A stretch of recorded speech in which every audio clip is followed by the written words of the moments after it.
Muy buenas tardes a todos. Vamos a hacer esto muy ágil y yo sé que todos tienen hambre y vamos un poco retrasados. Lo que vengo a contarles el día de hoy es un poco, quizás un paso atrás de lo que platicó Gonzalo. ¿Cuál es la historia de la industria de los centros comerciales? Y cuando me dijeron que me tocaba hablar de la historia de una industria, la verdad es que me voy a ahorrar aquí la entrada de Star Wars, la entrada principal, porque esto suena a eso, la historia de una industria, los centros comerciales en México. Y voy a ser breve. La realidad es que voy a ser tan breve que no pasan las diapositivas. ¿Hay que dirigirlo aquí? No. Bueno, yo les empiezo a contar la historia de la industria ahorita que empiezan a querer pasar las diapositivas. Primero, los centros comerciales, no solamente en México, sino los centros comerciales en el mundo, el primer registro que se tiene de centro comercial es un mercado en Roma, es el mercado de Trajano, en el siglo II. Y es muy curioso, ese mercado surge, está pensado por el emperador Trajano justamente, y es un centro comercial, se le define así porque era cubierto.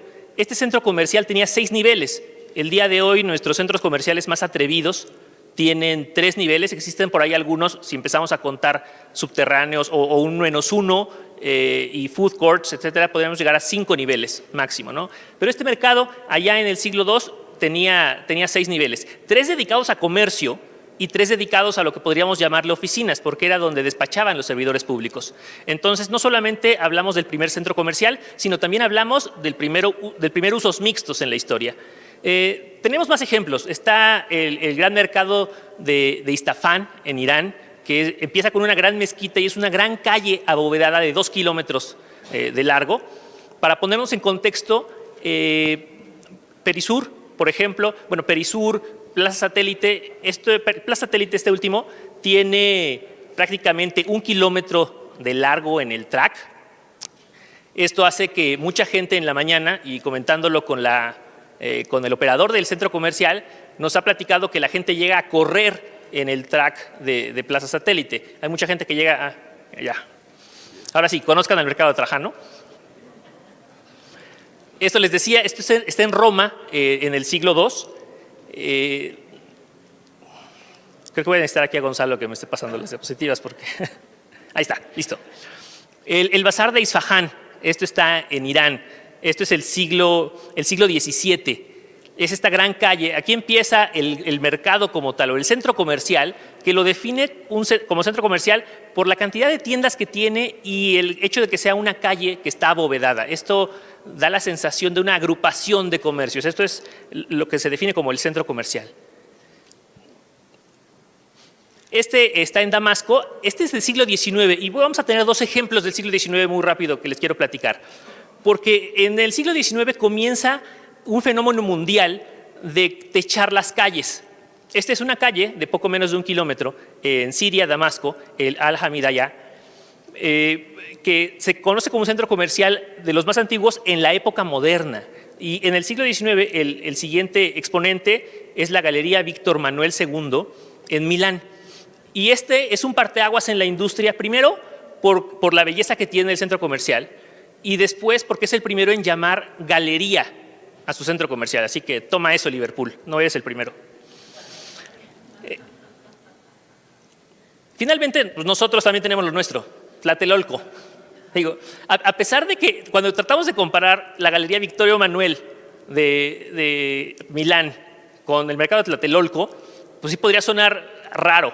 Pero la realidad es que Tlatelolco, lo dijo Hernán Cortés, había 60,000 personas que iban a ese mercado diariamente, que para efectos del tamaño de población de ese entonces, era un mundo de personas que generaban un tráfico muy importante.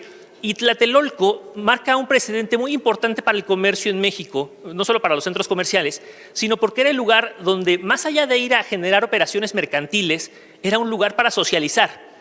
En México carecemos de zócalos.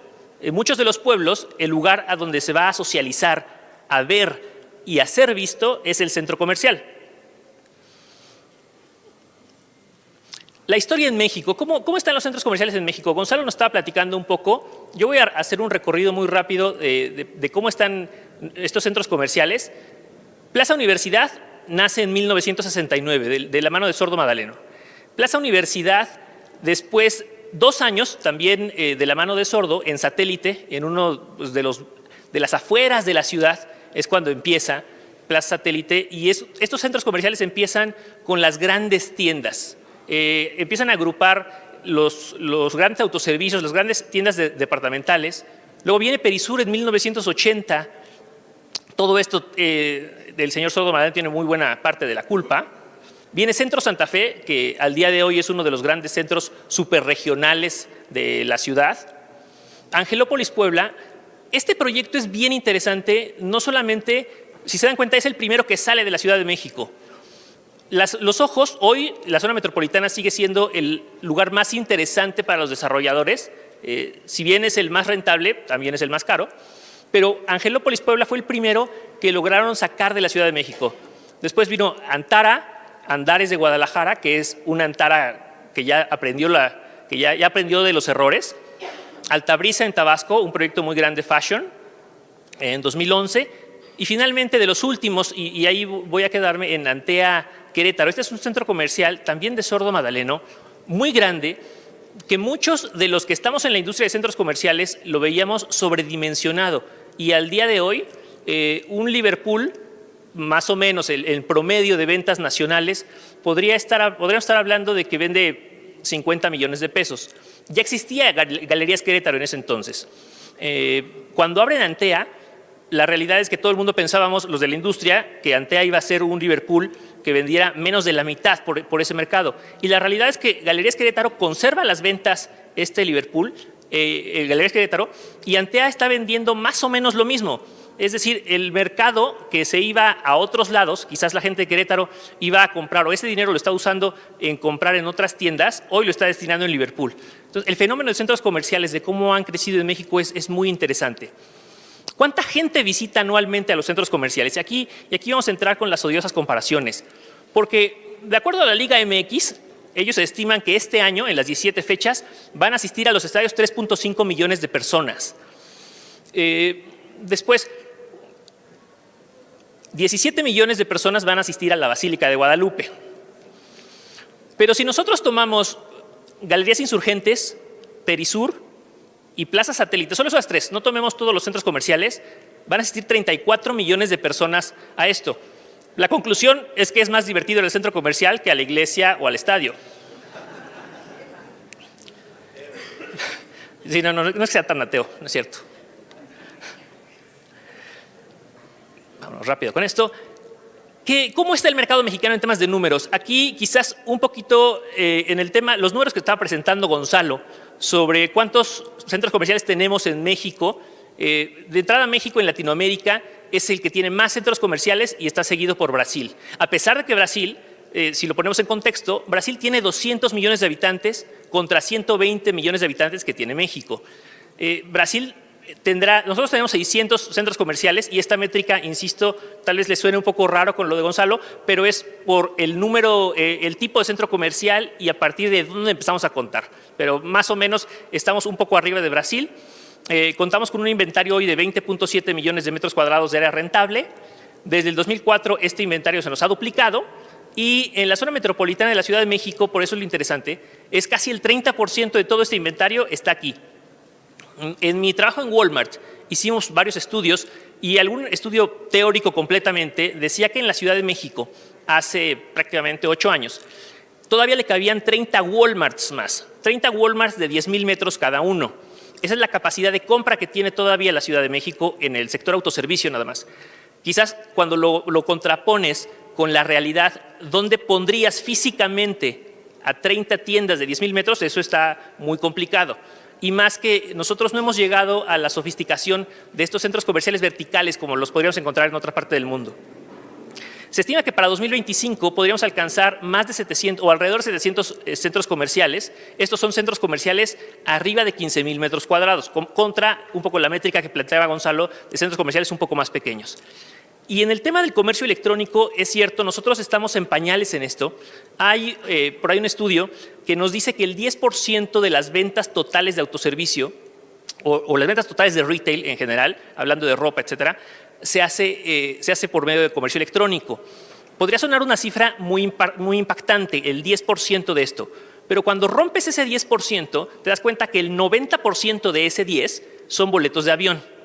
Entonces, la realidad es de que se están comprando muy pocos productos y este estudio es de finales de 2015. Tendríamos que volver a hacer este análisis con una base más acertada. Ahora está entrando a Amazon. Antes, cuando hablamos de comercio electrónico, específicamente en centros comerciales, uno de los grandes ifs que teníamos, o algo de las preocupaciones, es la gente en México, el 70% no tiene acceso a Internet. Lo que está apostando Amazon, y es algo muy interesante, una perspectiva muy interesante, es no te estoy pidiendo que te conectes con Internet de tu casa, te estoy pidiendo que te conectes con un dispositivo al que es más fácil que tengan accesos mediante la red móvil. ¿Cómo son los tipos de centros comerciales? Esto es algo muy rápido y muy general. Prácticamente CB Richard Ellis y en general el ICSC nos habla de centros de comunidad, el centro comunitario, el community center que le llamamos. Esto es prácticamente un centro comercial anclado por un autoservicio, un cine y localitos. Esos los conocemos mucho. Después vienen los power centers, que en su más estricto sentido son grandes cajas sin locales comerciales y sin pasillos interiores. Viene el fashion mall, los que están anclados por tiendas departamentales. Y México, aquí me voy a detener 2 segundos porque México realmente adolece de marcas en este sentido. Nosotros tenemos, y quizás somos un poco rehenes de estas marcas, porque por un lado teníamos, hace mucho estaba Liverpool y Palacio compitiendo en el mismo nicho, hasta que un día Liverpool se dio cuenta que el 77% de la población no era de nivel AB, sino era de nivel medio para abajo. Y es ahí cuando decide hacer un ejercicio. Abre su primer Liverpool en Plaza Las Américas. Y el Liverpool, cuando tenía el ticket promedio de venta, es decir, la gente iba en promedio y consumía 300 pesos, en Las Américas lo abren y empiezan a consumir 180. ¿Qué pasó? Empezaron a hacer ajustes en la mercancía, en el tipo de mercancía que le estaban vendiendo a esas personas. Y con eso logran tener más ventas. Es un poco el efecto que tiene Bodega Aurrerá contra Walmart. Podría haber una Bodega Aurrerá que vende 50 millones de pesos, pero el ticket promedio va a ser de 130 pesos. La gente va a comprar sus básicos a Bodega Aurrerá. En cambio, el Walmart puede vender 50 millones de pesos, pero su ticket promedio es un poco más alto. Es un juego de volumen. Eso es exactamente lo que pasa con los fashions. De repente puede haber menos gente, pero está consumiendo más. El Regional Mall es una mezcla donde tienes un fashion y tienes también un autoservicio. El ejemplo más claro de un centro regional que incluso ya llega a ser algo de súper regional es Santa Fe. Si dan cuenta, Santa Fe, para que lo conozca, ahí están todas las marcas. Está Chedraui, está Palacio de Hierro, está Liverpool, está Saks y un montón de tiendas. E incluso muchas de las tiendas que están dentro, las pequeñas tiendas que están dentro de Santa Fe, se repiten 2 o hasta 3 veces en el mismo track. Tenemos lifestyle centers, que esta es una categoría muy interesante que vamos a empezar a verla cada vez más. Nosotros, como les decía, en México tenemos muy pocas marcas y siempre volteamos hacia el norte, nos comparamos con Estados Unidos, pero cuando pensamos en Latinoamérica, cuando pensamos en América del Sur, es curioso cómo Perú puede tener un centro comercial anclado con 4 tiendas departamentales, 4 tiendas fashion. Y esto, pues realmente, pues sí podemos estar muy orgullosos de que tenemos más centros comerciales, pero la variedad comercial de otros países es algo que deberíamos de estar analizando e incluso envidiando. Finalmente, bueno, tenemos los outlets y los usos mixtos que están tan en boga estos días. ¿Cuánto cuesta rentar en un centro comercial en México? Esta es una gráfica muy interesante porque nos pone los rangos. De entrada, el Fashion Mall, que es el poder adquisitivo que tiene la gente que va a estos centros comerciales, es la de la categoría más alta, y es por eso que los rangos van pues, de 450 a 950. Este es un estudio que hace CB Richard Ellis por trimestre y nos da una idea de que mientras tienes al fashion como el centro comercial donde las rentas son más caras, aunque también están sus excepciones, podemos hablar de Perisur, lo hablaba Gonzalo, Plaza Satélite, de estas tiendas, o una Antara incluso, Antara que empezó sufriendo con el proyecto porque trató de cambiar las dinámicas de la población con la Nueva Granada, porque eso no era Polanco. Al final del día llega a ser un proyecto súper exitoso y hoy las rentas que están cobrando, si lo ponemos en perspectiva, Antara debe estar en la parte alta, en estos 950, incluso más alto, ¿no? Hablando de un promedio total de los locales, porque tienes a los food courts, que siempre les vas a poder cobrar un poquito más, pero tienes a los de servicios o las anclas, las grandes tiendas, que les tienes que cobrar un poco menos. Y tenemos también, pues, al final del día, el Power Center, que son estas grandes cajas. Tenemos las rentas más bajas del mercado. Y como les decía, ¿dónde están estos centros comerciales? Aquí no me voy a detener mucho, Gonzalo ya habló buena parte de… Se concentra en la parte central del país todo el comercio. Porque si mapeáramos esto junto con un mapa de niveles económicos de todo el país, nos daríamos cuenta que los mejores niveles económicos, evidentemente, los tenemos en la zona metropolitana de la Ciudad de México, específicamente en ciertas zonas, también en Monterrey e incluso en Guadalajara, las 3 grandes metrópolis. Hay que ver que estas ciudades son dinámicas. Todas las ciudades, cada 5, cada 10 años hay que revisitarlas porque empiezan a crecer y ciudades que quizás no les cabía un centro comercial, el día de hoy pues puede ser muy interesante lo que se viene. Yo pondría especial atención a Tijuana y a Puebla, que son las siguientes metrópoli, donde hay proyectos que antes solo veías en Ciudad de México. Tijuana, el día de hoy, se están analizando al menos 5 proyectos de 100,000 metros cuadrados de área rentable, que eso era impensable para una ciudad como Tijuana. Y quiero acabar esta plática muy rápido. ¿Hacia dónde va la industria? Los centros comerciales en México, si bien les decía, esta idea del centro comercial como el zócalo de la ciudad, el zócalo del pueblo, ha ido migrando. Al día de hoy se está trabajando en un proyecto en Mítica, en la Colonia del Valle, que estamos en la época donde todo el mundo quiere hacer el más grande. Este va a ser el centro comercial más grande de Latinoamérica. El más grande después de otros. Pero este centro comercial va a traer un Legoland, que ese es el plan comercial, va a traer un acuario, quieren poner un observatorio como lo tiene el Rockefeller Center en Nueva York. Y es muy interesante cómo va cambiando, y bien lo decía Gonzalo, ya no nos están vendiendo el ir a satisfacer simplemente una necesidad al centro comercial, sino estamos comprando una experiencia completa de compra. Es un poco el efecto Starbucks, no te está vendiendo el café, te está vendiendo la experiencia de tomar café en un local donde puedes trabajar y donde te puedes sentar a tener Wi-Fi y donde te pueden ver que tienes un café Starbucks. Y otra parte de la industria, algo muy interesante que está sucediendo, desarrolladores como Hixa, que ha sido un referente importante en la industria, están planteando sus nuevos desarrollos como el Maltertainment, que le quieren incorporar a los centros comerciales no solamente estas maquinitas, estas arcadas, sino ahora quieren hacer unas ferias completas en el centro comercial. Habría que entender cómo van a jugar. Incluso están generando convenios con ludotecas.